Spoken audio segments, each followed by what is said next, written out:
আসসালামু আলাইকুম। আজকে আমরা জানবো যে কিভাবে একটা বাক্য সিম্পল না কমপ্লেক্স না কম্পাউন্ড। তো আমরা এগুলো জানার পূর্বে প্রথমে জানা উচিত ক্লজ জিনিসটা কি। যেখানে সাবজেক্ট থাকে এবং ফাইনাইট ভার্ব থাকে তাকে ক্লজ বলে। ফাইনাইট ভার্ব কি? যে ভার্ব দিয়ে টেন্স চেনা যায়। যেরকম আই গো, এটা একটা ক্লজ।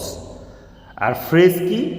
শব্দগুচ্ছ। যেমন ইন দ্য মর্নিং, এখানে অনেকগুলো শব্দ আছে, এই জন্য এটার নাম ফ্রেজ। আচ্ছা, তো সিম্পল সেন্টেন্সে একটা ক্লজ থাকে, দ্যাট মিনস একটা সাবজেক্ট এবং ফাইনাইট ভার্ব থাকলে এটাকেই বলা হয় সিম্পল সেন্টেন্স।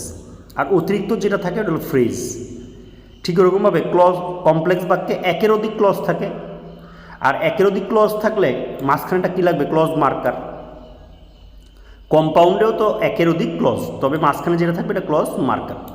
তবে কমপ্লেক্স ক্লজ মার্কারটা অনেক সময় শুরুতেও থাকতে পারে। তো কমপ্লেক্স এবং কম্পাউন্ডের পার্থক্য হলো ক্লজ মার্কারে।